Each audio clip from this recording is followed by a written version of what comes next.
निषिद्ध ग्रिमोयर चंदनी रातों में एक वीरान गांव ने एक डरावनी डायन की कहानियों को छिपाया था। निवासी उसके नाम को बोलने से डरते थे, लेकिन रवि, एक जिज्ञासु युवक, अपनी दादी माँ के छत के अटिक में एक प्राचीन ग्रिमोयर मिला जिसमें एक मंत्र था जिससे डायन को बुलाया जा सकता था।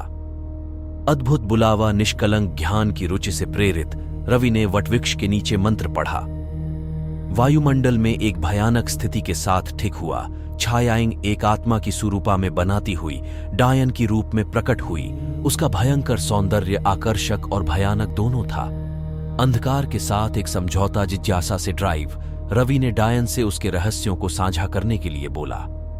डायन उसकी अजीबोगरीब सौंदर्यता के साथ उसकी आत्मा के चारों ओर एक अदृश्य धागा कसती गई।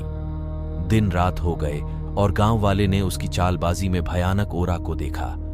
अंधकार में गिरावट रवि का उत्साही रूप मुरझा गया और अफवाहें फैलीं। डायन की फुस्सियाएं उसे भूतपूर्व स्वरूप से बाहर करने के लिए कह रही थीं। एक रात उसके घर से अदृश्य चीखें सुनाई दी। शापित गांव शाप फैलते ही गांव उदासी में डाला। जो भी डायन के नाम को बोलने की हिम्मत करता था वह खुद को एक अंधकार के जाल में पाया। वटवृक्ष, जहां अशुद्ध समझौता हुआ था, गांव के पतन का मौन साक्षी की तरह खड़ा था।